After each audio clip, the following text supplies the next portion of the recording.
कीर्तन शुरू कर सकते हैं प्रभु। स्टार्ट करें प्रभु जी, स्टार्ट करें। हाँ माता जी। जय राधा माधव कुंज जय कुंज बिहारी, जय राधा माधव जय कुंज बिहारी, जय गोपीजन बल्लभ जय गिरिवरधारी, जय गिरिवरधारी, यशोदानंदन ब्रज जन रंजन, यशोदानंदन ब्रज जन यमुना तीर बनजा हरि, जय राधा माधव जय कुंज बिहारी, हरे कृष्णा कृष्णा कृष्णा हरे हरे, राम हरे राम राम राम हरे कृष्णा कृष्णा कृष्णा हरे हरे, हरे राम राम राम हरे, हरे कृष्णा कृष्णा कृष्णा हरे हरे, हरे राम राम राम हरे हे। गोविंद बोलो हरि गोपाल बोलो, गोविंद बोलो हरि गोपाल बोलो, राधा रमन हरि गोविंद बोलो, रमन हरि गोविंद बोलो, जय राधा माधव राधा माधव राधे, जय राधा गोपीनाथ राधा गोपीनाथ राधे, जय राधा केशव राधा केशव राधे, जय राधा दामोदर राधा दामोदर राधे, जय जगन्नाथ जय जगन बलदेवा जय सुभद्रा, जय पंचतत्व जय पंचतत्व पंचतत्व जय पंचतत्व, जय जय गुरुदेव गुरुदेव गुरुदेव गुरुदेव, जय जय प्रभुपाद प्रभुपाद प्रभुपाद प्रभुपाद, निताई गौर हरि बोल हरि बोल हरि बोल हरि बोल। नाम संकीर्तन की जय, श्री प्रभुपाद की जय, हरे कृष्णा प्रभु जी। हरे बहुत बहुत धन्यवाद सरोजिनी रोहिणी माता जी, बहुत सुंदर कीर्तन किया। आशा करता हूँ सभी भक्तों ने अच्छे से कीर्तन किया। अभी हम लोग मंगलाचरण करते हैं। ओम अज्ञान तिमिरान्धस्य ज्ञानांजन शलाकया चक्षुरुन्मीलितं येन तस्मै श्री गुरुवे नमः। श्री चैतन्य मनोभीष्टं स्थापितं येन भूतले स्वयं रूप कदा मह्यं ददाति स्वपदान्तिकं। वन्देऽहं श्री गुरु श्रीयुतपद कमलं श्री गुरु वैष्णवांच श्री रूपं साग्रजातं सहगना रघुनाथं वितं तं सजीव स्वाद्वैतं सावभूतं परिजं सहितं कृष्ण चैतन्य देव श्री राधा कृष्ण पादान सहगना ललिता श्री विशाखा वितांत नमो ओम विष्णुपादाय कृष्ण पृष्ठाय भूतले श्रीमते भक्ति वेदांत स्वामी इति नामे। नमस्ते सरस्वती देवे गौरवाणी प्रचारी निर्विशेषा शून्यवादी पाश्चात्य देशधारी वांछा कल्पतरुभ्यश्च कृपा सिन्धुभ्येव च पतितानां पावनेभ्यो वैष्णवेभ्यो नमो नमः। नमो महावदान्याय कृष्ण प्रेम पदायते कृष्णाय कृष्ण चैतन्य नामने गौरक्षसे नमः। हे कृष्ण करुणा सिंधु दीन बंधु जगतपति गोपेश गोपिका कांत राधा कांत नमस्तुते। तप्त कांचन गौरांगी राधे वृंदावनेश्वरी विस्मानुसुते देवी प्रणमामि हरिप्रिये। नीलांचल निवासाय नित्याय परमात्मने बलभद्र सुभद्रायां जगन्नाथाय ते नमः। जय श्री कृष्ण चैतन्य प्रभु नित्यानंद श्री अद्वैत गदाधर श्रीवासादि गौर भक्त बिंद। मुखम करोति वाचालम पंगुलंगे गिरिम यत्कृपातमहं वंदे श्री गुरु मदीनतारिण। परमानंद माधवम श्री चैतन्य ईश्वर। हरे कृष्ण कृष्ण कृष्ण हरे हरे, हरे राम राम राम हरे। श्री श्री मंगलाचरण की जय। शिला प्रभुपाद की जय। हरे कृष्णा प्रभु दंडवत प्रणाम। हरे कृष्णा दंडवत प्रणाम प्रभु संजय। हरे कृष्णा प्रभु जी दंडवत प्रणाम। हरे गोदावरी कृष्णा। माता जी, आज के इस श्रीमद् भागवतम कक्षा में अध्याय में चर्चा में सभी भक्तों का हार्दिक स्वागत है। मैं सभी भक्तों के चरणों में दंडवत सादर प्रणाम करता हूँ। भगवान श्री कृष्ण गुरु आचार्य की असीम कृपा है कि हम लोग गत कई दिनों से श्रीमद् भागवतम का अध्ययन कर रहे हैं। अभी हम लोग कैंटो 2 के अध्याय 7 में है। विशिष्ट कार्यों के लिए निर्दिष्ट अवतार। और उसके पहले हमने कैंटो 2 के 6 अध्यायों का अध्ययन किया है समाप्त। प्रथम अध्याय में सुखदेव गोस्वामी जी परीक्षित महाराज के जो बहुत ही महत्वपूर्ण आध्यात्मिक जो प्रश्न है, जो इस भौतिक जगत के बद्ध जीवों के कल्याण के लिए वो प्रश्न करते हैं, उन प्रश्न को सुनकर सुखदेव गोस्वामी बहुत ही प्रसन्न होते हैं, क्योंकि वो सर्व जीवों के कल्याण के लिए थे। तो प्रश्न क्या है कि मनुष्य का इस जीवन में क्या कर्तव्य है और मृत्यु के समय उसको क्या करना चाहिए। तो सुखदेव गोस्वामी जी बताते हैं मनुष्य को केवल भगवान की भक्ति करनी चाहिए। जो गृहस्थ है वही गृहस्थ कहलाएगा, जो कृष्ण को केंद्र में रख के कार्य करता है। अगर वो केवल भोगने के लिए, केवल भौतिक इच्छाओं को प्राप्त करने के लिए, अपनी भौतिक इच्छा पूर्ति करने के लिए जीवन यापन करता है, तो वह पशु के समान है और वो गृहमेधी है। जिनका लेकिन भगवान के साकार रूप में विश्वास नहीं है, भगवान पर विश्वास करते हैं, भगवान के साकार रूप में अगर उनको पूरा विश्वास है, क्योंकि वो सोचते हैं कि जो चीज हम देख सकते हैं उसी पर हम विश्वास करेंगे, तो उसके लिए सुखदेव गोस्वामी जी कहते हैं उन्हें भगवान की विराट रूप का ध्यान करना चाहिए। दूसरे अध्याय में आकर के भगवान सुखदेव गोस्वामी जी कहते हैं कि भक्ति में जो सबसे बड़ा बाधक है ये क्या है, भौतिक आसक्ति, भौतिक इच्छा है। और भौतिक चीजों को प्राप्त करने के लिए व्यर्थ, उसको क्या बोलते हैं, व्यर्थ समय घुमाना, जिससे हमारी भक्ति में बाधा आती है। तो हमें जितनी भी भौतिक जो आवश्यकता है, जो शरीर को मेंटेन करने के लिए, जिससे हम भक्ति कर सके, उतना ही हमें अपने शरीर के लिए उसको ग्रहण करना चाहिए। अदरवाइज वो हमारी भक्ति में बंधन का कारण, बाधा का कारण। और फिर कहते हैं कि विराट रूप का ध्यान करने के बाद में जब हम आध्यात्मिक रूप में जो आगे बढ़ते हैं, तो उनको विराट रूप का ध्यान छोड़ करके किसका ध्यान करना चाहिए, हृदय में विराज परमात्मा का ध्यान करना चाहिए। परमात्मा जो हृदय में विराजमान है, जिनका साइज 8 इंची का, चतुर्भुज धारण करते हैं,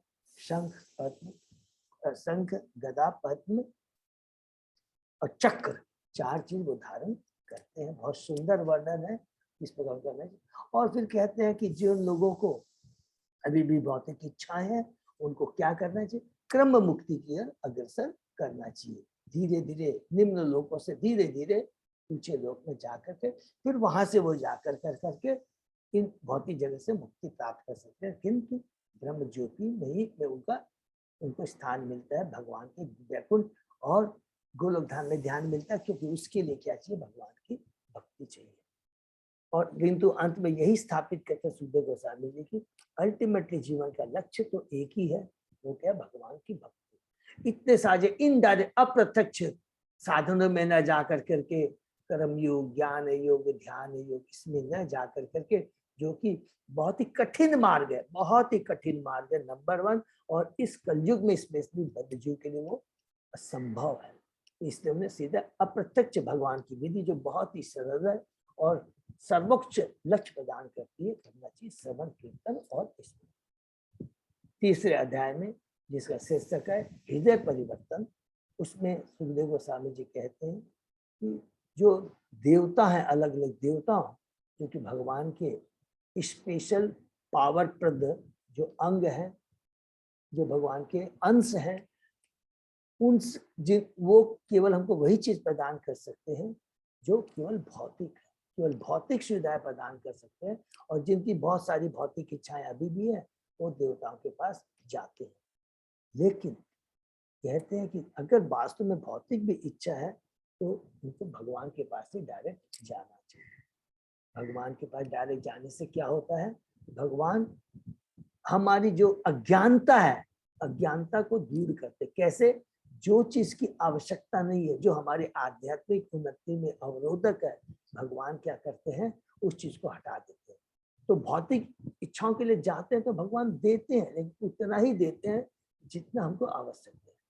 नंबर 1। नंबर 2, भगवान क्या करते हैं कि वो धीरे धीरे सारी भौतिक इच्छाओं को खत्म करके हमें आध्यात्मिक पद पर अग्रसर करवा देते हैं। ये भगवान के पास जाने का फल है, चाहे वो भौतिक इच्छा हो चाहे भक्ति की। ठीक। और उसके बाद में हमने पढ़ा तीसरे अध्याय में कि जो मनुष्य का चोला शरीर है बहुत ही दुर्लभ है और हमें अपने सारे इंद्रियों का उपयोग अपनी तृप्ति के लिए न करके भगवान की सेवा में लगाना चाहिए। और कहा गया कि अगर जो भी चीज हम भगवान की सेवा में लगाते हैं तो वो भौतिक नहीं रह जाता, वो क्या है, आध्यात्मिक हो जाता है, दिव्य हो जाता है। और अगर हम अपनी इंद्रियों को खुद के भोग के लिए लगाते हैं तो बंधन का कारण होगा। और अलग अलग बहुत सुंदर श्लोकों में बताया गया है कि अगर हम अपनी इंद्रियों को, अपने अंगों को भगवान की सेवा में नहीं लगाते तो वो अलग अलग तुलना से बेकार है। और भगवान की भक्ति करने के बाद भी हृदय में परिवर्तन नहीं आता है, चेता में परिवर्तन नहीं आता, तो हृदय फौलाद के। तो इस प्रकार पहले, दूसरे, तीसरे अध्याय में सुखदेव गोस्वामी जी भक्ति को ही सर्वोच्च स्थापित करते हैं कि भक्ति ही सर्वोच्च है और बाकी जितनी भी विधियां हैं वो क्या है, प्रैक्टिकली पॉसिबल नहीं है और अप्रत्यक्ष है। उसके बाद में परीक्षित महाराज जी और आगे प्रश्न करते हैं। वो प्रश्न क्या है कि भगवान की सृष्टि के बारे में मुझे बताइए, सुखदेव गोस्वामी को कहते हैं। तो ये चौथे अध्याय में तब सुखदेव गोस्वामी जी सृष्टि चक्र का वर्णन करते हैं। और भगवान की सृष्टि चक्र का वर्णन करने के पहले सुखदेव गोस्वामी जी स्वयं भगवान को ग्लोरिफिकेशन करते हैं। बहुत सुंदर ग्लोरिफिकेशन हमने पढ़ा। भगवान कहते हैं कि क्या, भगवान आप ही गुणा और 3 गुणों माने इस भौतिक जगत की जो सृष्टि पालन संहार करते हैं, गुणावतार के रूप में आकर वो आप ही कि श्रवण कीर्तन, स्मरण कीर्तन, दर्शन और पूजा करने से सारे पाप नष्ट हो जाते हैं। आपके चरणों का आश्रय लेने से सारी आसक्ति खत्म हो जाती है। और जीवों के जितने भी जो दान पति है, जो वेदों के जो पटु है, जो वेदों में है, और जिनके पास में जितने भी जो तपस्याएं हैं, सब कुछ है, उनका उद्देश्य क्या है, भगवान की सेवा में लगाना, भगवान को प्राप्त करना। और कहते हैं कि आप ही श्रीपति हैं, आप ही लोकपति हैं, आप ही यज्ञपति हैं, आप ही यदुपति हैं, जो कुछ है आप। इस प्रकार भगवान का बहुत सुंदर ग्लोरिफिकेशन करने के बाद में सुखदेव गोस्वामी जी कहते हैं कि तुम्हारे जो प्रश्न का उत्तर है सृष्टि के बारे में, वो मैं नारद मुनि ब्रह्मा जी के वार्तालाप संवाद के माध्यम से तुम्हें बताऊंगा। तो हम लोग 5वें अध्याय में प्रवेश करते हैं। तो शीर्षक है समस्त कार्यों के कारण भगवान श्री कृष्ण।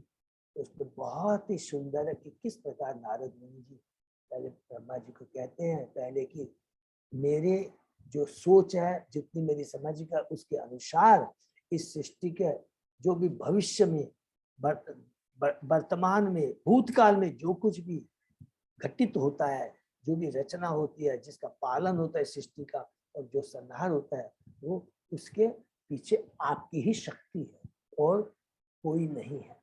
मकड़ी के जाल का एग्जाम्पल बहुत सुंदर एग्जाम्पल बोलते हैं, लेकिन कहते हैं कि मुझे एक संदेह है कि अगर ऐसा है, आप ही सब कुछ है, तो फिर आप ध्यान किसका करते हैं, तो मुझे बताइए। तो आपके ज्ञान का स्रोत क्या है, आप किनके संरक्षण में क्या, किसके अधिष्ठता में आप इससे करते ब्रह्मा जी उत्तर देते हैं कि हे पुत्र, तुम्हारा जो भ्रम है सही है, मैं वास्तव में इस सृष्टि का कारण, वास्तविक सृष्टि के कारण तो भगवान श्री कृष्ण है, वही मेरे पिता है और उन्हीं से मेरी उत्पत्ति हुई है। मैं तो केवल एक माली का कार्य करता हूँ, बीज को सींचने का। और उसके बाद में ब्रह्मा जी बहुत सुंदर ढंग से नारद मुनि के जो 5 प्रश्न है सृष्टि के ऊपर में, यत यत रूपम, यत अधिष्ठातम, यत सृष्टिम, यत संसतम, यत परम तत्व तत्व, ये 5 प्रश्न करते हैं। उसका बहुत एक एक करके उत्तर देते हैं। 14वें श्लोक में बताते हैं कि यत रूपम इस भौतिक प्रकृति का क्या लक्षण है।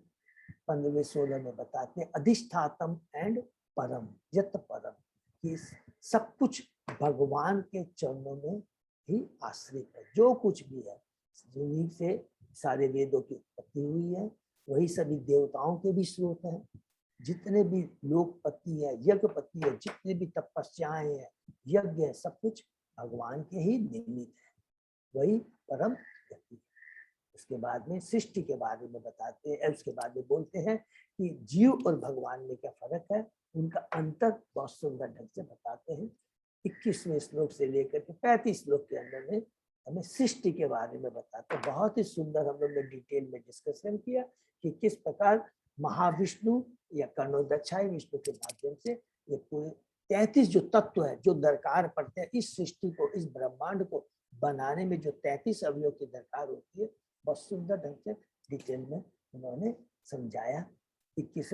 और उसके बाद में जब ब्रह्मांड की उत्पत्ति हो जाती है, जिसमें गर्भोदक विष्णु एक्सपांसन करके किस प्रकार ब्रह्मा जी की उत्पत्ति करते हैं और 14 भुवन की उत्पत्ति होती है। उसके बाद में हमें विराट रूप की तुलना करते हैं, किस प्रकार ये 14 भुवन से तुलना करते हैं, ब्राह्मण क्षत्रिय वैश्य तुलना करते हैं, और 3 जो लोग है उच्च मध्य निम्न को तुलना। तो इस प्रकार इसमें हमको पहले प्रश्न का, दूसरा और 5वें प्रश्न, पहला, दूसरा, तीसरा और 5वें प्रश्न। अब रहता है चौथा छठा। तो 6ठे अध्याय में प्रवेश करते हैं, पुरुष शुक्ति की पुष्टि। उसमें बताते हैं तत्व तत्वों का हमने बहुत ही सुंदर डिटेल में डिस्कशन किया, पहले श्लोक से 17वें श्लोक, और फिर 18 से 22वें श्लोक में भौतिक जगत और आध्यात्मिक जगत की तुलना करते हैं कि भौतिक जगत तो केवल 1/4 है, और इसके अलावा भी एक आध्यात्मिक जगत है, शाश्वत जगत है, जिसमें कोई भय नहीं है, चिंता नहीं है, जरा मृत्यु व्याधि का कोई भी इस प्रकार का बार बार आना जाना नहीं लगाता है। वहां तो केवल भगवान की भक्ति होती है। तो भौतिक जगत की नहीं है, जहाँ पर लोग 3 गुणों में बंद कर केवल भौतिकता के पीछे जाते से धन यश प्राप्त करने में लगे रहते हैं, और इस प्रकार अपनी वंश को व्यर्थ गवा देते हैं, और सदैव इस कार्य को, भौतिक चीजों को प्राप्त करने में भयभीत रहते हैं, चिंतित रहते हैं। इस प्रकार तुलना करके बताते हैं। और उसके बाद में ब्रह्मा जी बहुत बताते हैं कि मैं जो प्रथम जीव हूँ और मुझे कुछ भी समझ में नहीं आ रहा था क्या करूँ, उस समय भगवान मुझे, मैं भगवान की आराधना करता हूँ, उस समय भगवान मुझे बताते हैं कि तुम्हें तप करना है, यज्ञ करना है, और उसके लिए जितने भी इंग्रेडिएंट की दरकार थी यज्ञ के लिए, वो मुझे भगवान से ही मिले। भगवान ही सब कुछ है और मैं उनका प्रथम जीव हूँ, उन्हीं से मैंने ज्ञान प्राप्त किया है, और मैं जो कुछ भी कहता हूँ हे नारद, उसमें रंच मात्र भी कहीं भी गलती नहीं, क्योंकि जो भी मैंने कहा एज इट इज भगवान से जो सुना है वही तुम्हें मैं बताता हूँ। मैंने सारी तपस्याएं की है, मैं सब में हर तपस्याएं की है, और मैं सब आत्म साक्षात्कार में पटु सब कुछ हूँ, लेकिन फिर भी मैं भगवान के बारे में तुम्हें पूर्ण वर्णन नहीं कर सकता। भगवान, मैं सब कुछ भौतिक चीज, मुझे भगवान से जो प्रेरणा मिलती है, जो मैंने जो क्रिएट किया है, ये आई एम ओनली एक माली के समान। जितने भी इस जगत में ब्रह्मांड में जीव है, इंक्लूडिंग माई सेल्फ, कोई भी हमें जन्म मृत्यु जरा व्याधि से मुक्ति नहीं प्रदान कर सकता है, केवल भगवान श्री कृष्ण ही ये कार्य कर सकते हैं। भगवान श्री कृष्ण ही परम पवित्र हैं, वो सारी कलमश से रहित है, वही परम सत्य है, वही साक्षात पूर्ण ज्ञान है, और वही सर्वव्यापी, अनादि, अनंत तथा अव्यय है।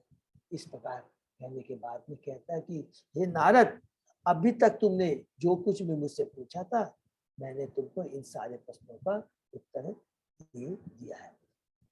जो कि 39वें श्लोक में, जैसे हम लोग भूल गए, वहां पर क्या है, भगवान किस प्रकार सृष्टि करते हैं, वो कुछ दिनों तक रहती है और उसके बाद में उसका प्रलय हो जाता है और महाविष्णु में जाकर के वो सिमट जाती है। अब कहते हैं कि इन सृष्टि के बारे में बताने के बाद में अब मैं तुम्हें भगवान की अवतारों के बारे में बताता हूँ। बहुत ही सुंदर है, जिसका हम लोग अध्ययन अभी कर रहे हैं, कंटिन्यू कर रहे हैं, और उसके अंदर में अलग अलग लीलाओं के बारे में हमने पढ़ा है।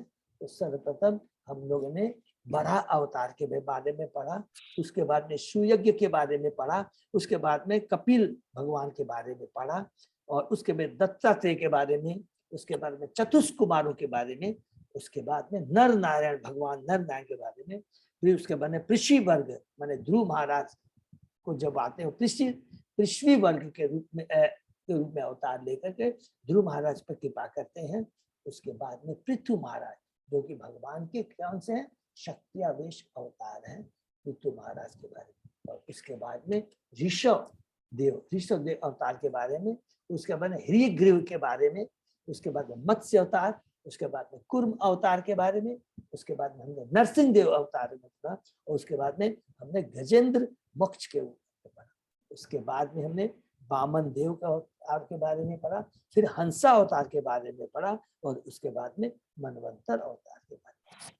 और कल हम लोगों ने किसके बारे में पढ़ा, धन्वंतरी अवतार के बारे में पढ़ा। उसके बारे में हम लोग थोड़ा सा क्या कल डिटेल में पढ़ा, इसको हम लोग पढ़ लेते हैं। ठीक है,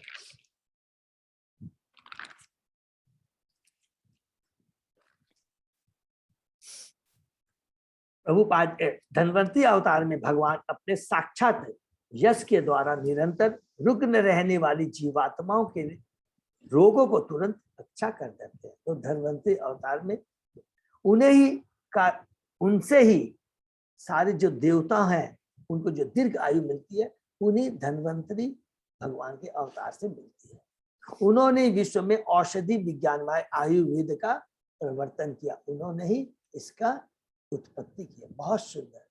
प्रभुपाद जी कहते हैं, भगवान श्री कृष्ण नाम से न केवल शरीर तथा मन के रोग अच्छे होते हैं, बल्कि आत्मा को भी इस आवागमन का जो चक्र, आने जाने चक्र से मुक्ति मिल जाती है।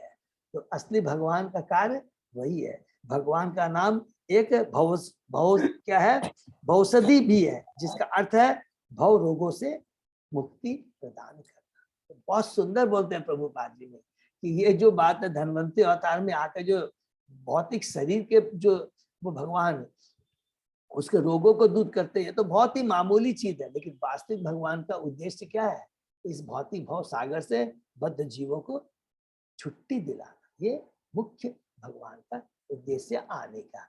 उसके बाद में हमने भगवान के परशुराम अवतार के बारे में पढ़ा कि जब क्षत्रिय शासक परम सत्य के पथ से भ्रष्ट हो गए और नरक भोगने की इच्छुक हो उठे, उस समय भगवान ने परशुराम मुनि का अवतार लेकर उन अवांछित राजाओं का उच्छेद किया जो पृथ्वी के लिए भार थे, कंटक थे। इस प्रकार उन्होंने अवांछित क्षत्रियों का 21 बार उच्छेदन किया। प्रभुपाद जी कहते हैं, जब भी राजा गण ईश्वर विहीन बन जाते हैं और ईश्वर विहीन सभ्यता को उत्पन्न करते हैं, जन्म देते हैं, और तो उनकी ईश्वरीय शक्ति द्वारा उन्हें दंडित होना पड़ता, माने भगवान द्वारा उनको दंडित होना पड़ता है।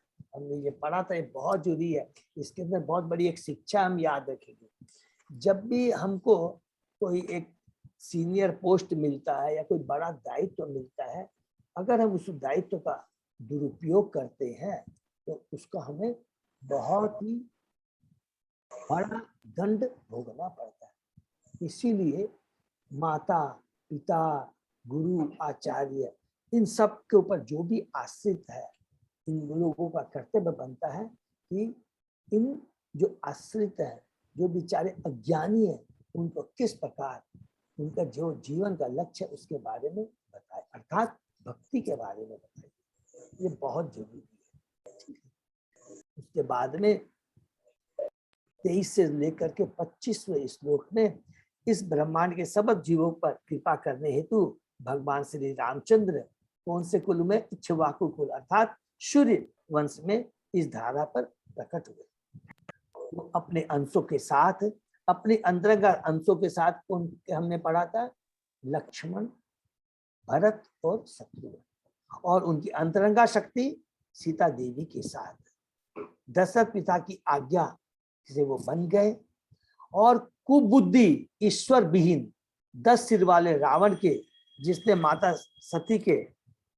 माता सीता के चरणों में अपराध किया, द्वारा विनष्ट किया गया। तो यहाँ प्रभुपाद जी बहुत तात्पर्य में पावरफुल बात कहते हैं। भगवान राम, लक्ष्मण, भरत एवं शत्रुघ्न, ये चारों क्या है, मामूली नहीं, ये सारे क्या है, विष्णु तत्व है। भगवान राम वासुदेव के, लक्ष्मण संकर्षण के, भरत प्रत्युद्वन के और शत्रुघ्न अनिरुद्ध के अवतार है, जो भगवान के श्वास है।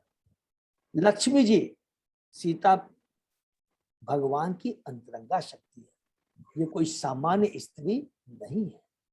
प्रभुपाद जी कहते हैं रावण जैसे राक्षसी प्रवृत्ति वाले भौतिकतावादी व्यक्ति जो अपने ऐश्वर्य तथा संपत्ति के पीछे पड़े रहते हैं, उनके वो अपनी संपत्ति के प्रति क्या हो जाते हैं, अंधे हो जाते हैं, ईश्वर विहीन हो जाते हैं, परमेश्वर की श्रेष्ठता को स्वीकार नहीं करते हैं। भगवान उनके भक्तों के चरणों में, जैसे कि सीता रानी माँ के चरणों में अपराध करते हैं, तो वे भगवान द्वारा विनष्ट कर दिए जाते हैं और उनका सारा ऐश्वर्य तथा पराक्रम नष्ट हो जाता है। ये बहुत ही इम्पोर्टेंट। यहाँ से क्या शिक्षा मिलती है, कभी भी हमें भगवान के शुद्ध भक्तों के चरणों में कभी भी अपराध नहीं करना है। भगवान सब कुछ, भगवान के प्रति अपराध करेंगे उसको माफ कर देंगे, लेकिन भगवान अपने भक्तों के प्रति किया गया अपराध को माफ नहीं करते। उसके बाद में लास्ट हम लोग कल श्लोक नंबर 26 में बहुत, जो कि पूरा कैंटो 10 जिसमें हम लोग अलग से डिटेल में पढ़ेंगे, जिसमें 90 चैप्टर है कैंटो, उसको हम लोग डिटेल, उसका एक समरी में रूप में अभी हम लोग अध्ययन कर रहे हैं। क्या, भगवान श्री कृष्ण के अवतार। भगवान श्री क्या है, स्वयं अवतारी है। वो अवतार नहीं है, अवतारी है। अवतारी का मतलब जिनसे सारे अवतार निकलते हैं। कृष्णस्तु भगवान स्वयं, वो स्वयं भगवान है। चैतन्य महाप्रभु स्वयं भगवान है, जो कि ब्रह्मा जी के एक दिन में एक बार आते हैं। कौन से, मनु काल में, 7वें मनु काल में, व्यवस्थ मनु के काल में आते हैं। और व्यवस्थ मनु कि कितना दिन वो राज्य करते हैं सबको मालूम है। एक मनु 71 पॉइंट समथिंग चतुर्युग शासन करता है, और उस 72 के 28वें चतुर्युग में भगवान श्री कृष्ण और चैतन्य महाप्रभु आते हैं। और अभी कौन सा समय चल रहा है, कौन सा मनु का काल चल रहा है, 7वें मनु का, व्यवस्थ मनु का चल रहा है, जिसमें भगवान से, और 28वां 72 में से 28वां चल रहा है, जिसके अंदर भगवान श्री कृष्ण आए थे। हम लोग बहुत भाग्यशाली, और चैतन्य महाप्रभु आए थे। तो जब पृथ्वी पर ईश्वर में श्रद्धा न रखने वाले कुबुद्धि अधर्मी राजाओं का भार बढ़ जाता है, तो भगवान श्री कृष्ण स्वयं पृथ्वी का भार कम करने के लिए अपने अंश समेत अवतार लेते हैं। ये एक चीज बहुत इंपॉर्टेंट चीज है, याद रखेंगे। जब भगवान श्री कृष्ण स्वयं जब अवतार लेते हैं, तो सारे अवतार उनके अंदर में निहित रहते हैं, याद रखें। और जितनी जितनी भी लीलाएं होती है, भगवान ने लीलाएं करते हैं, तो अपने अलग अलग लीलाएं भगवान करते, अलग अलग अपने अंशावतार के बाद। तो उसको हम लोग अलग से बहुत डिटेल में चेतन चेतन करेंगे कि जब भगवान वृंदावन में रहते हैं तो वो अलग लीला करते हैं, जब मथुरा में जाते हैं तो वो उनका जो शक्ति वो अलग लीला करते हैं, द्वारका में है वो अलग। बहुत सुंदर ये चेतन चरित्र पूरा वर्णन करते। अर्थात जब भगवान स्वयं जब आते हैं तो सारे अवतार उनके अंदर में निहित रहते हैं, वो साथ में आते हैं। ठीक है। तो भगवान क्या करते हैं, यहाँ पर आकर अलौकिक लीलाएं करते हैं। तो प्रभुपाद जी कहते हैं बलराम उनका प्रथम साकार विस्तार है। बलराम के बारे में मेरे को पूरा विश्वास है, अभी भक्तों को बहुत क्लियर हो गया। स्वयं भगवान नहीं है, लेकिन भगवान के प्रथम प्रकाश है। क्योंकि हमने पढ़ा था ना, चेतन चेता में हम पढ़ेंगे, जो पंच तत्व है उसमें हमेशा क्या है, बड़े भाई है वो हमेशा आप देखेंगे कि वो उनके दाहिने हाथ में रहते हैं, हमेशा रहेंगे, और छोटे बाएं हाथ में रहते हैं। तो हमारे नित्यानंद क्या है, भगवान श्री कृष्ण के दाहिने हाथ, वो स्वयं प्रकाश है। उसके बाद में कि हमने देखा है शक्ति है, गदाधर है वो शक्ति है। तो राधा रानी शक्ति है और बलराम शक्तिमान है, हमेशा ये चीज को याद है। और वो शक्तिमान है, वो भगवान की जो हमने पढ़ा था कौन सा, संधिनी शक्ति, और उस संधिनी शक्ति के माध्यम से जितना भी एक्सपांशन होता है और जितना भी एग्जिस्टेंस है, माने जो हमको दिखाई देता है, अस्तित्व जो पूरा ब्रह्मांड का, भौतिक जगत और आध्यात्मिक में दोनों का क्या है, उसको कौन धारण करते हैं, जिनको किनके माध्यम से होता है, बलराम जी के माध्यम से। तो बलराम जी उनके प्रथम साकार अवतार है। भगवान अपने अंश के साथ इस धरा पर आध्यात्मिक शरीर लेकर ही प्रकट होते हैं, उनका भौतिक शरीर नहीं होता। इस धरा पर भगवान वास्तव में अपने शुद्ध भक्तों को, देखिए ये बहुत अच्छी बात नहीं है प्रभुपाद जी, ये हमेशा याद रखेंगे, अपने शुद्ध भक्तों को प्रोत्साहित करने के लिए, अपने दिव्य कार्यकलाप प्रस्तुत करने के लिए, भक्तों को आनंद देने के लिए आते हैं। ये मैंने कार्य होता है। रक्षा करना तो भगवान के अपने अंश ही आकर के स्वयं भगवान अपने गोलोक धाम में बैठ के कर सकते हैं, लेकिन मुख्य कारण होता है अपने भक्तों को प्रोत्साहित करने के लिए, उनके संग क्रियाकलाप लीला रचने के लिए, और उनको आनंद कर, खुद भी आनंद का अनुभव करते हैं और भक्तों को भी आनंद देते हैं। ये जो रेसिप्रोकेशन होता है भक्त और भगवान, यही मुख्य उद्देश्य होता है भगवान श्री कृष्ण का स्वयं इस धरा पर आने का। तो ये हम लोग ने 26 में पढ़ा और इसी के ऊपर आगे हम लोग पढ़ेंगे, ठीक है। ओम नमो भगवते वासुदेवाय, ओम नमो भगवते वासुदेवाय, ओम नमो भगवते वासुदेवाय। नारायण नमस्कृत्य नरं चैव नरोत्तमं, देवी सरस्वती व्यासं ततो जयम् उदीरये।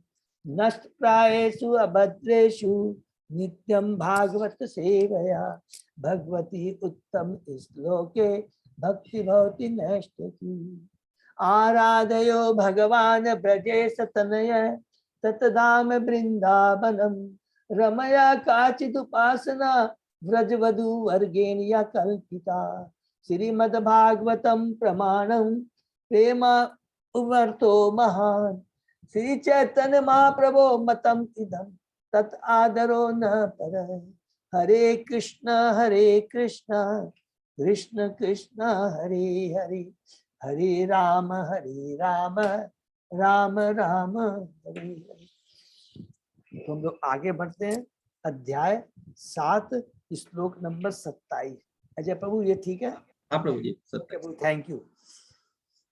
तो केन जीवहरणम यत उलुकी काया, त्रैमासिकस्य च पदा संकटो अप्रवृत्त, यत रिंगता अंतर्गतेन दिवि स्पृशो वा उन्मूलम तु इतर्था अर्जुनयो न भाव्यम।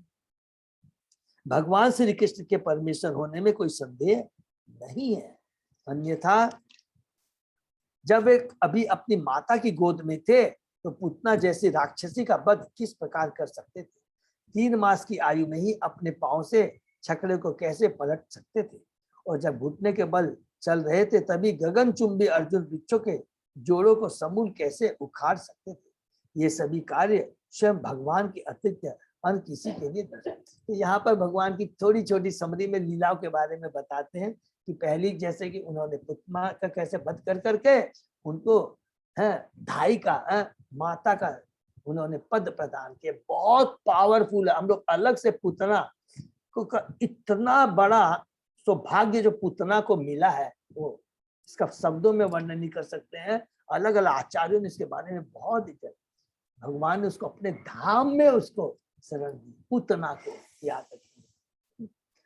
और 3 मास की आयु उन्होंने छकड़े को कैसे पलटा, और जब घुटने के बल चल रहे तो गगनजुग वृक्ष माने दामोदर लीला में हम लोग पढ़ेंगे किस प्रकार उन्होंने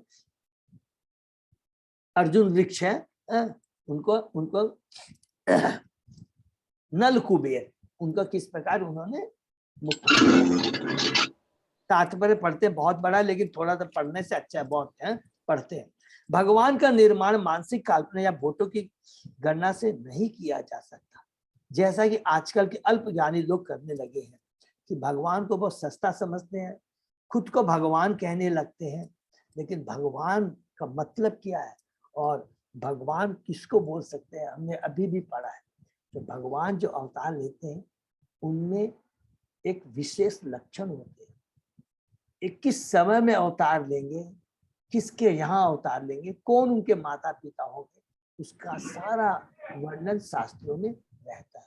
अलग अलग उनके में पाँव में अलग अलग चिन्ह होते हैं, बहुत सुंदर। ये हमें अगर ज्ञान रहेगा तो हर किसी को हम लोग भगवान मान कर करके मिसगाइड नहीं होंगे और उनकी बेकार की पूजा नहीं करेंगे। ठीक है ना। ईश्वर तो सदैव ईश्वर ही रहता है और सामान्य जीवात्मा नित्य ईश्वर का अंश है। ईश्वर अद्वितीय है किंतु जीवात्माएं अनंत है। अद्वितीय मतलब समझ गए ना, बहुत सिंपल है, उनके बराबर कोई दूसरा नहीं है, लेकिन आत्माएं बहुत है, उनकी अंश बहुत है। लेकिन परमेश्वर भगवान श्री कृष्ण केवल एक है, न तो उनके कोई उसकी बराबरी कर सकता है और न उनसे ज्यादा होने का तो सवाल ही, उनके बराबर भी नहीं है। ठीक है। इन सभी जीवात्माओं का पालन ईश्वर द्वारा होता है, वेदों का यही मत है। जब श्री कृष्ण अभी माँ की गोद ही में थे तो पुत्र राशि उनकी माता के समक्ष प्रकट हुई और उसने शिशु को अपनी गोद में खिलाने के लिए मांगा। माता यशोदा राजी हो गई और वह शिशु आदरणीय स्त्री वेश पुतना की गोद में चला गया। हरि बोल। पुतना अपने स्तनों के अग्रभाग में विष लगाकर आई थी और इस शिशु को मारना चाह रही, और जब सब कुछ पूरा हो गया तब बाल रूप भगवान ने उसके स्तनों को इतनी जोर से चूसा कि उसके प्राण निकल गए। उसका तथाकथित 6 मील लंबा शरीर भूमि पर गिर पड़ा। 6 मील शरीर। भगवान को अपने शरीर का पुतना राक्षस के शरीर विस्तार नहीं करना पड़ा। यद्यपि वे चाहते तो 6 मील से भी अधिक विशाल बन सकते थे। अष्ट सिद्धि यहाँ पर देखिए, बार बार एक चीज इंडिकेट करेंगे, समझ में आएगा, क्योंकि हमारे कुछ समय की जो अष्ट सिद्धि है, जब ये भगवान की लीला पढ़ेंगे तो वो कुछ भी नहीं है। ये तो बहुत मामूली चीज है भगवान के लिए, बड़ा होना, छोटा होना, गोलोक धाम में बैठे हुए दृष्टिपात कर, जो कुछ भी भगवान कुछ भी कर सकते हैं। ठीक है ना। तो अष्टसिद्धि कुछ भी नहीं है उसके सामने। वामन अवतार में उन्होंने स्वयं को बोना बनाना ब्राह्मण बना लिया था, बड़े का छोटा हो गए। किंतु जब बलि महाराज ने भूमि देने का वचन दे दिया तो उन्होंने अपने अंगों को ब्रह्मांड की चोटी तक लाखों मील लंबा कर दिया। हरि वो बोना बन गए, लंबे हो गए, पाँव को उन्होंने लंबा कर दिया। अतः अपने शरीर को विस्तृत करके चमत्कार दिखाना श्री कृष्ण के लिए कोई कठिन कार्य नहीं था, किंतु उन्होंने प्रगाढ़ मातृ प्रेम के कारण ऐसा नहीं किया। हरि बोल। छोटे ही बने रहे, मातृ प्रेम के चलिए पुतना का बड़ा उन्होंने नहीं बना। यशोदा यदि अपने पुत्र को पुतना की गोद में 6 मील तक विस्तृत होते देख लेती तो उनके मातृत्व को धक्का लगता और वे जान जाते कि उनका यह तथाकथित पुत्र श्री कृष्ण साक्षात भगवान है। और जब भगवान आते हैं तो ये याद रखेंगे कि प्रभुपाद जी ने बहुत सुंदर बात कही है कि जब भगवान यहाँ पर आते हैं लीला करने के लिए तो वो खुद ही अपनी योग माया, अंतरंगा शक्ति योग माया को इंस्ट्रक्शन देते हैं कि देखो मैं लीला करने जा रहा हूं और मुझे भुला देना कि मैं भगवान हूं। अगर उनको स्वयं ज्ञान रहे कि मैं भगवान, तो भगवान लीला नहीं कर सकते। ये बहुत इंपॉर्टेंट चीज है। ठीक है ना। जब यशोदा माई को अपने पुत्र के प्रति सहज मातृप्रेम न रह पाता, किंतु जहां तक श्री कृष्ण का संबंध है वे तो सदैव ईश्वर है। चाहे वे अच्युत है, वो सदैव ईश्वर है। चाहे वे अपनी माता की गोद में शिशु रूप में हो या बावन देव के रूप में, सारे ब्रह्मांड को नापने वाले हो। उन्हें कठिन तपस्या करके ईश्वर बनने की आवश्यकता नहीं रहती। हरि बोल। यद्यपि कुछ लोग ऐसा करके ईश्वर बनने की बात सोचते हैं, दिखावटी है, ईश्वर बनने का प्रयत्न करते हैं। कठिन तपस्या द्वारा कोई न तो ईश्वर से एकाकार हो सकता है, न उनके तुल्य बन सकता है। इसको अंडरलाइन कर लेंगे, देखिए बहुत पावरफुल बात है। कोई भी कठिन तपस्या करके भगवान की भक्ति करने के, भगवान को पाने के लिए कोई कठिन तपस्या की दरकार नहीं। ये बहुत इंपॉर्टेंट चीज है। हमें ज्ञानी योगी ये सब बनने की दरकार नहीं, केवल समर्पण चाहिए। जीवात्मा बहुत हद तक देवी गुण प्राप्त कर सकता है, माने कुछ भी कर, किंतु वह ईश्वर नहीं बन सकता। श्री कृष्ण द्वारा कि श्री कृष्ण बिना किसी तपस्या के सदैव ईश्वर है, चाहे वे अपनी माँ की गोद में खेल रहे हो या बड़े हो। इस प्रकार जब वे 3 मास के थे तो उन्होंने यशोदा माई के घर में छकड़े के पीछे शक्तासुर का वध किया। हरि बोल। जब श्री कृष्ण घुटने के बल रेंग रेंग कर अपनी माता के कार्यों में बाधा डाल रहे थे तो उनकी माता ने उन्हें उक्खल से बांध दिया था। उक्खल लीला, बस बहुत जल्दी हम आ रही है। किंतु नटखट बालक उक्खल को घसीटते हुए यशोदा माई के आंगन में उगे बहुत ऊंचे अर्जुन वृक्षों की जोड़ी के बीच पहुंच गए, और जब उक्खल उनमें फंस गया तो उनके खींचने पर दोनों वृक्ष धम्म से गिर पड़े। जब यशोदा माई ने यह घटना देखी तो उन्होंने ईश्वर को धन्यवाद दिया कि उनका बालक गिरे वृक्षों के बच गया है। उन्हें इसका कोई ज्ञान न था कि उन्हीं के बालक ने आंगन में रेंगते रेंगते यह कृत्य किया है। भगवान तथा उनके भक्तों के बीच प्रेम का पारस्परिक आदान प्रदान ऐसा ही। हरि बोल। कि देखिए, न तो यशोदा माँ और न भगवान, इतनी बड़ी लीला है कि भगवान की योग माया कितना सुंदर कार्य करती है कि न तो भक्त जानता है कि ये भगवान है और न भगवान स्वयं जानते हैं कि मैं भगवान, और तभी कितना सुंदर पारस्परिक आदान प्रदान, आनंद का, प्रेम का आदान प्रदान हो सकता है। यशोदा माई ने भगवान को पुत्र रूप में चाहा और भगवान उनकी गोदी में शिशुवत क्रिया करते रहे, किंतु साथ ही जब जब आवश्यकता पड़ी उन्होंने सर्वशक्तिमान भगवान की भी भूमिका निभाई। ऐसी लीलाओं की यही विशेषता रही कि वे सबों की आंक्षाओं को पूरा करते रहे। जुड़वा विशाल अर्जुन वृक्षों को गिराने के पीछे भगवान का उद्देश्य था। नारद के साथ में वृक्ष बने कुबेर के 2 नल, कुबेर नल मणिगृह, दोनों पुत्रों को सांप से उबारना और उसके साथ ही यशोदा माई के आंगन में घुटने के बल सड़क सड़क कर चलना, जिसे देखकर यशोदा का दिव्य आनंद प्राप्त हो। हरि बोल। तो देखिए भगवान अद्भुत कर्मणा है। एक तब यशोदा माँ को वात्सल्य प्रेम जो मसोदा माँ का उसको उजागर हो रहा है, और दूसरी तरफ भगवान अपने भक्त नारद मुनि ने जो वर्ड दे दिया था वो भी तो पूरा करना है ना। तो एक चीज पूरी लीला में आप देखेंगे कि भगवान का भक्त जब भी कोई कमिटमेंट कर देता है, चाहे वो गलत हो या सही हो, भगवान उसकी पूरी पूर्ति करते हैं। हमेशा पूरी लीला में देखेंगे कि ब्रह्मा जी ने, इंद्र ने, जिन्होंने भी अलग, जैसे भी नारद मुनि ने जिसको भी कह दिया कि तुम्हारा ये होगा, तो भगवान उसको पूरा करते हैं। तो नारद मुनि जी ने कहा था जब उन्होंने अपनी गलती का एहसास हुआ नल कुबेर को कि हमसे गलती हो गई, तो वो कहते हैं कि भगवान श्री कृष्ण द्वापर युग में जब आएंगे उस समय उनके माध्यम से तुम्हारा कल्याण होगा। तो उसको भगवान याद रखते हैं। हम बद्ध जीव भूल जाते हैं कि हमारा क्या कर्तव्य है, लेकिन भगवान अपना भक्तों की किए हुए कृपा को, भक्ति को कभी नहीं भूल सकते। ये हमेशा याद रखें। हम भूल जाते हैं लेकिन भगवान कभी नहीं भूलते। ठीक है, भगवान चाहे जैसे भी स्थिति में रहते तो भगवान ही है। वे इच्छा अनुसार विराट या लघु रूप धारण कर सकते हैं। अर्थात जो अष्ट सिद्धि वाली जो बात हमने पढ़ा था, अनिमा, लघिमा, महिमा, सब ये सब बहुत तुच्छ है। नेक्स्ट, यत वे ब्रजे ब्रज पशून विशतोय पिताम पालान्तु अजीवयत अनुग्रह दृष्टि वृष्टया तत्त शुद्धये अति विषवीर्य विलोल जीहम उचाट इष्यत पुरगम विहरन हृदयाम। और जब ग्वालों तथा उनके पशुओं ने यमुना नदी के विषैला जल पी लिया, और जब भगवान ने अपने बचपन में उन्हें अपनी कृपा दृष्टि से ही जीवित कर दिया, हरि बोल, तो यमुना नदी के जल को शुद्ध करने के लिए ही वे उसमें मानो खेल खेल में कूद पड़े।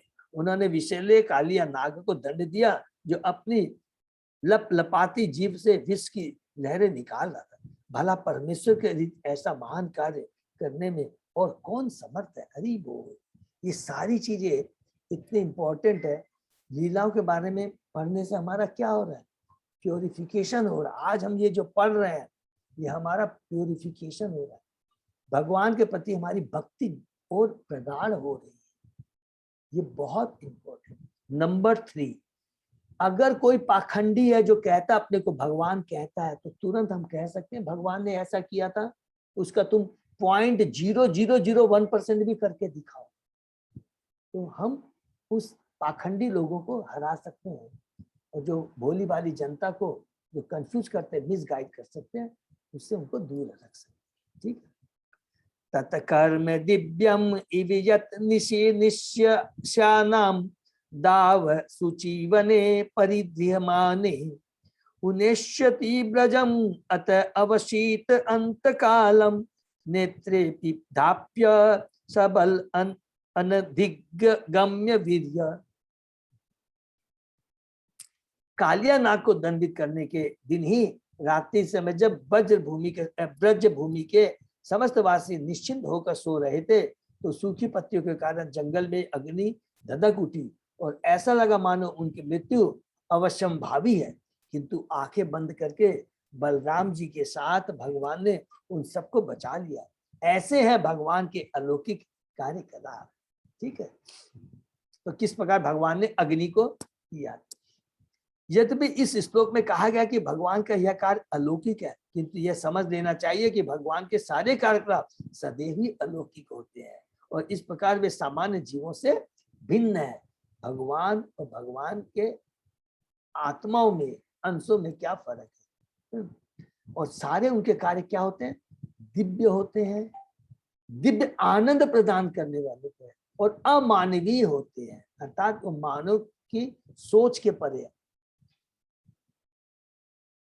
विशाल अर्जुन वृक्ष को उखाड़ना तथा आंखें बंद कर करके बन की धड़कती आंख को बुझाना निश्चय ही मनुष्य द्वारा किसी प्रकार संभव नहीं है। न केवल ये कार्यकलाप सुनने में आश्चर्यजनक है, किंतु वस्तुतः भगवान के सारे कार्यकलाप अलौकिक होते हैं, जिसकी पुष्टि भगवत गीता में 4 अध्याय के 9वें श्लोक में की गई है। ये बहुत ही इंपॉर्टेंट श्लोक है भगवत गीता का, और हमेशा याद तो कर ले और बार बार रिपीट करना चाहिए। जन्म कर्म च मे दिव्यमेवं यो वेत्ति तत्वतः त्यक्ता देहं पुनर्जन्म नैति मामेति शुभ। जो भी भगवान के इस दिव्य एवं अलौकिक कार्यों को समझ लेता है, अर्थात जिनको पूरा विश्वास हो जाता है क्या कि भगवान कुछ भी कर सकते हैं, हम जैसे अल्प तुच्छ बुद्धि मस्तिष्क वालों के लिए उनके बारे में समझना हमारी सोच के बाहर है। तो सबसे बड़ी बुद्धिमानी क्या है कि जिस प्रकार माँ जो कुछ कहती है बच्चा उसको एज इट इज मान लेता है, स्वीकार कर लेता है, तो वो सुखी रहता है, आनंद में रहता है। उसी प्रकार भगवान की जितनी असीम शक्तियां हैं, उनके कार्य अलौकिक है, उनके कार्य दिव्य है, सो हमें तुरंत मान लेना चाहिए, और उसको मान कर करके बार बार उसका श्रवण कीर्तन स्मरण करना चाहिए। यही बुद्धिमानी है, और यही हमारे जीवन का लक्ष्य है, और यही हमें अपने लक्ष्य को प्राप्त करने में मदद करेगा। वह श्री कृष्ण के धाम में प्रवेश करने का अधिकारी हो जाता है। जो भी भगवान के दिव्य अलौकिक कार्यों को समझ लेता है, वह श्री के धाम में प्रवेश करने का अधिकारी हो, और इस वर्तमान भौतिक शरीर को त्यागने के बाद भगवान के दिव्य कार्यक्रमों का ज्ञाता भगवान के धाम को जाता है, माने जो जीवन का परम लक्ष्य है उसको प्राप्त करता है।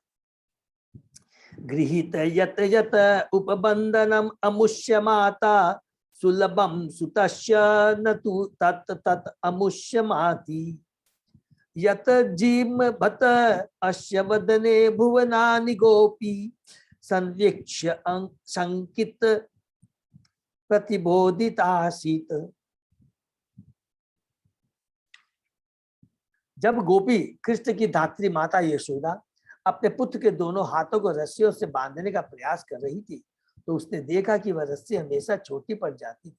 अतः हार कर जब उसने प्रयास करना बंद कर दिया, तब श्री कृष्ण ने अपना मुंह खोल दिया, तो माता यशोदा को मुख के भीतर सारे ब्रह्मांड दिखे। यह देखकर उसे संदेह हुआ, किंतु उसे अपने पुत्र की योग शक्ति का पता भिन्न तरीके से लगा। एक दिन नटखट बालक की तरह कृष्ण ने अपनी माता यशोदा को खिंचाना शुरू किया तो वह दंड देने के लिए बालों को रस्सी से बांधने लगी, किंतु वह रस्सी को जितना ही बढ़ाती रस्सी हमेशा छोटी पड़ती जाती। आखिर वह थक गई, किंतु इसी बीच भगवान ने अपना मुंह खोला और ममतामयी माँ ने उसके भीतर सभी ब्रह्मांड उपस्थित दिखा। उससे अत्यंत आश्चर्य हुआ, किंतु उसने सोचा कि सर्वशक्तिमान नारायण ने उसके पुत्र की सभी प्रकार के संकटों से रक्षा करने के लिए चौकसी बस ऐसा कर रखा। श्री कृष्ण के प्रगाढ़ प्रेम होने के कारण वह कभी सोच ही नहीं पाई कि उसका पुत्र साक्षात भगवान नारायण है। ये तो भगवान की योग माया की कृपा थी कि तुरंत वो यशोदा माता की जो है जो भ्रम है, जो उनको कंफ्यूजन था, उसको तुरंत उनके माथे से हटा देते हैं। यह भगवान की अंतर्गत शक्ति योग माया है, हरि बोल, जिसमें विभिन्न प्रकार के भक्तों के साथ भगवान की लीलाएं पूरी होती है। इसको अंडरलाइन कर लेंगे कि जितने भी भगवान की ये लीलाएं होती है योग माया के माध्यम से होती है। योग माया किसका काम करती है? इवेंट मैनेजर का काम करती है। होती है ना कि इवेंट मैनेजर है, आप उसको अपॉइंट करते हैं तो बोलते हैं कि भाई देखो ये काम करना है, उसी तरह से तुमको हमें बताना है। तो जैसे जैसे इवेंट मैनेजर बोलता जाता है और वैसे ही हम लोग करते हैं। तो यहीं पर योग माया इवेंट मैनेजर का कार्य करती है। बिना ईश्वर के ऐसे विचित्र खेल कौन खेल सकता है? हरि बोल। नंदम च मोक्ष्यति भयात वरुणस्य पाशात् गोपान विलेषु पिहितान मय सुनना च अहि आपृतम निशिसन्यम अतिश्रमेण लोकम विकुंठम उपदेश्यति गोकुलम स्म। भगवान श्री कृष्ण ने अपने पिता नंद महाराज को वरुण के भय से बचाया और ग्वाल बालों को पर्वत की कंदरा में से, जहां मय के पुत्र ने उसे बंदी कर रखा था, मुक्त किया। यही नहीं, भगवान श्री कृष्ण ने वृंदावन के समस्त वासियों को जो दिन भर काम में व्यस्त रहकर रात में थक कर निश्चिंत सोते थे, पर व्योम में सर्वोच्च लोक का भागी बना दिया। ये सारे कार्य दिव्य है और उनके ईश्वरत्व को सिद्ध करने वाले। बहुत ही मैंने समरी में दे रहा है 12वां इच्छा और मन। जब कैंटो 10 इतना सुंदर डिटेल में वर्णन हम पढ़ेंगे तो यहाँ पर सुखदेव गोस्वामी जी हमें तैयार कर रहे हैं। एक बार ब्रह्मवश अर्धरात्रि में श्री कृष्ण के धर्म पिता धर्म महाराज यह सोचकर कि रात समाप्त हो चुकी है, यमुना में स्नान करने गए तो वरुण देव यह सोचकर उन्हें वरुण लोक लेते गए कि वे भगवान श्री कृष्ण के दर्शन कर पाएंगे। हरि बोल। देखिए वरुण भी भगवान की दर्शन करने के लिए ललायित रहते हैं। इसी तरह हम लोग पढ़ेंगे, बहुत सुंदर वर्णन है कि एक ब्राह्मण के जो पुत्रों को विष्णु भगवान ले जाते हैं बैकुंठ में, तो भगवान नारायण स्वयं कृष्ण का दर्शन करने के लिए ये लीला करते हैं।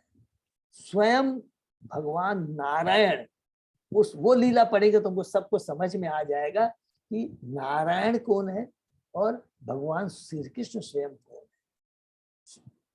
वहां पर किस प्रकार ग्लोरिफिकेशन करते हैं नारायण की। मैंने तो ये लीला इसलिए की कि आपके दर्शन किए मुझे बहुत दिन हो गए थे, इसलिए इन्हें ब्राह्मण के पुत्रों को मैं लेके आ गया। तो इसकी अलग ले। तो उसी प्रकार वरुण यहाँ पर कहते हैं कि मैं भगवान का दर्शन करने के बहाने नंद महाराज को लेके आया हूँ।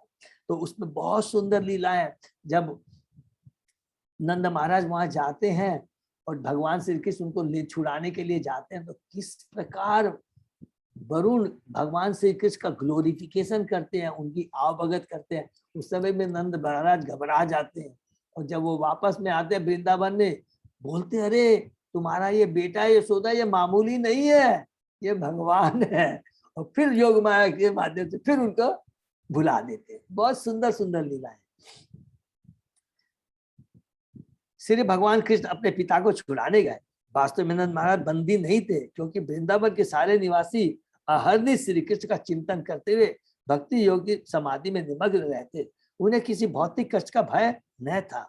भगवत गीता में इसकी पुष्टि की गई है कि दिव्य प्रेम पूर्णतः आत्मसमर्पण करके भगवान की संगति में रहने से मनुष्य को सांसारिक कष्टों से मुक्ति मिल जाती है। देखिए जब यहाँ पर लिखा ना, जहां भगवान और भगवान के भक्त का संग रहता है वो क्या होता है, हम लोग भय रहित हो जाते हैं, भौतिक कष्टों से मुक्त हो जाते हैं। ये सच्ची बात है। क्यों मुक्त हो जाते हैं? क्योंकि वो सारा वातावरण जहाँ भगवान श्री कृष्ण के भक्तों का संग और जहाँ भगवान की भक्ति होती है, वो जो वातावरण होता है वो भौतिक नहीं रह जाता है।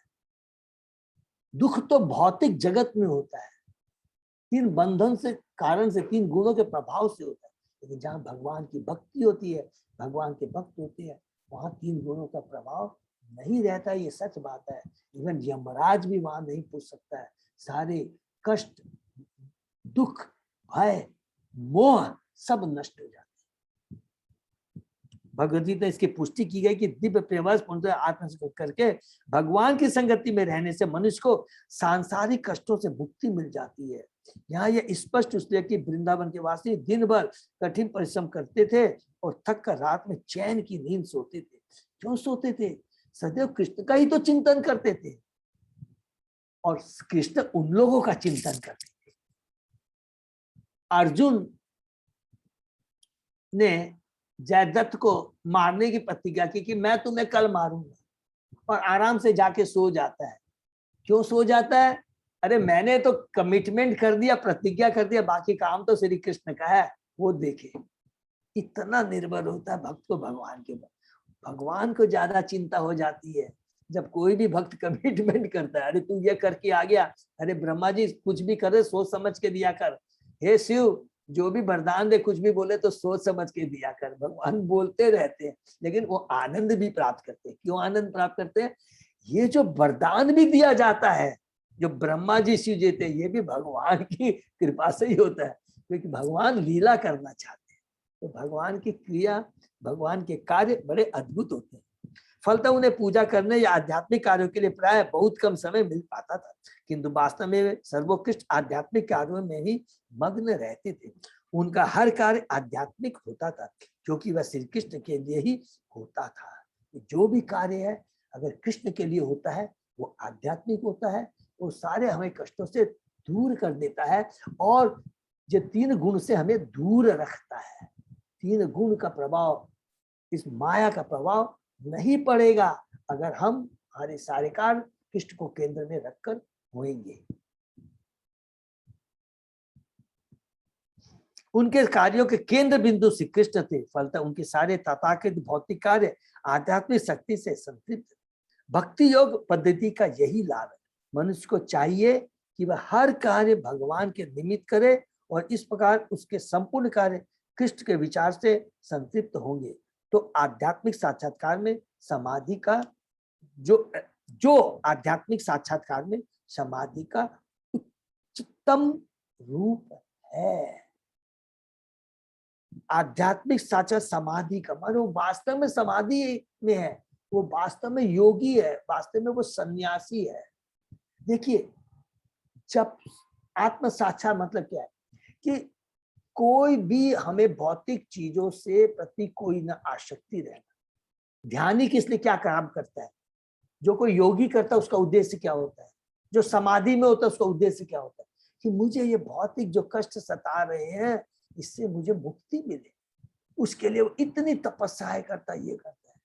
लेकिन यहाँ पर तो प्रभुपाद जी कहते हैं अगर हम बदजीव केवल सारे कार्य भगवान कृष्ण को केंद्र में रख के कार्य करते हैं तो स्वतः ही ये जितने भी हमारा जो मन इंद्रियां इधर उधर नहीं भटकेगी, कोई भी भौतिक कष्ट नहीं सताएंगे, कोई चिंताएं नहीं सताएंगी, केवल भगवान का इसमें बना रहेगा तो दिव्य आनंद ही आनंद आए। नंबर और जो सारे कार्य भी होंगे वो कृष्ण के लिए होंगे हमेशा याद। अर्थात हम बंधन में नहीं पड़ेंगे, कर्म फल हमको नहीं लगेगा।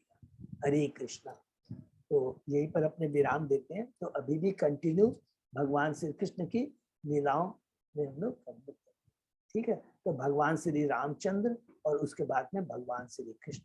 भगवान श्री रामचंद्र त्रेता युग में हुए और भगवान श्री कृष्ण द्वापर युग में चंद्रवंश में और रामचंद्र सूर्यवंश में।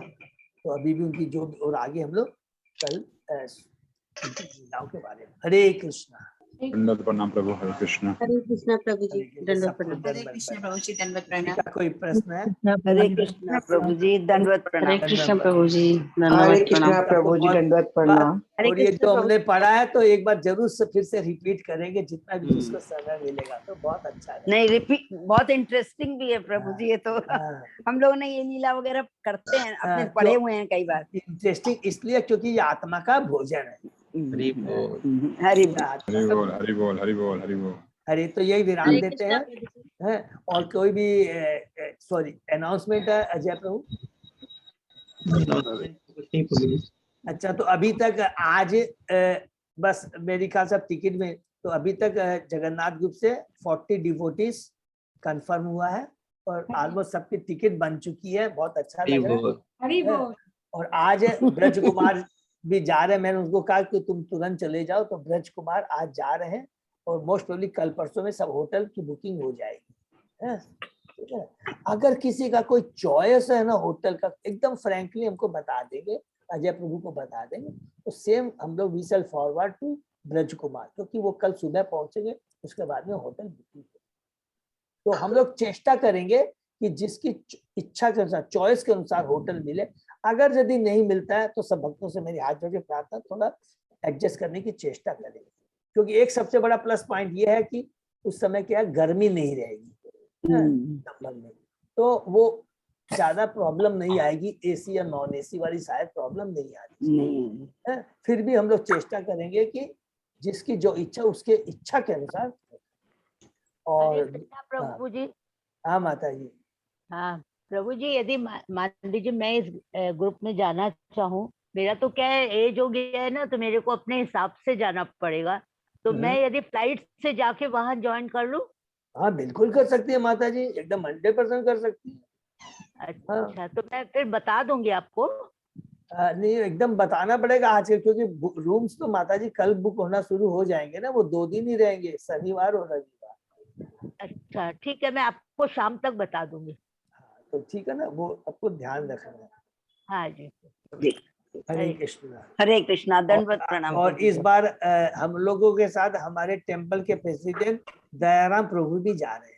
हरि हरि बोल। बोल, हरि बोल। हरि बोल, हरि बोल। तो उन्होंने बहुत, मैंने आनंद मोहन प्रभु को भी कहा था, वो भी बात किए तो राजी हो गए। तो माता जी भी जा रहे हैं, उनके सुपुत्र भी जा रहे हैं और खुद भी वो जा रहे हैं। हरि बोल। हरि बोल। हरि बहुत बोल। ही हरे कृष्णा। हरे भक्तों का कृष्ण। संग मिलेगा, भक्तों का क्लास संग। रहेगा हरि बोल। प्रभु जी। 3 तारीख को रामायण का क्लास रहेगा अपना संडे को। हाँ हरि बोल। 3 तारीख को हिज ग्रेस बलराम गोमरी प्रभु का क्लास रहेगा से है। और प्रभु किस सब्जेक्ट पे बोले, कुछ बात हुआ क्या कि वही बालकांडी? हरि बोल। तो बालकांडी कंटिन्यू करेंगे प्रभु। तो सब लोग को याद रखेंगे प्लीज है, 11 से 1 कोई भी इधर उधर प्रोग्राम नहीं रहे। हरि बोल। हरे कृष्ण। और अपने नेक्स्ट क्लास मंडे को होगी। क्या चाहिए प्रभु? मंडे को क्या बोला आपने? अपने भागवत में Next मंडे class। होगी, सैटरडे संडे नहीं होगा। ओके ठीक है, थैंक यू सो मच। हरे कृष्ण। तो अजय प्रभु, भक्ति शास्त्री का कल कुछ होना बात है ना? हुआ? कल होगा ना? हरि बोल। मैसेज तो था, ये राजकुमार प्रभु का था मैसेज कि करेंगे। ओके, तो कल सुबह में 7 से 9 भक्ति शास्त्री का होगा। हरे कृष्ण। हरे कृष्णा, दंडवत प्रणाम प्रभु जी। दंडवत प्रभु, दंडवत दंडवत प्रणाम। हरे कृष्ण, दंडवत प्रणाम प्रभु जी। हरे कृष्ण प्रभु जी, हरे कृष्ण। धन्यवाद। धन्यवाद प्रणाम। नाम।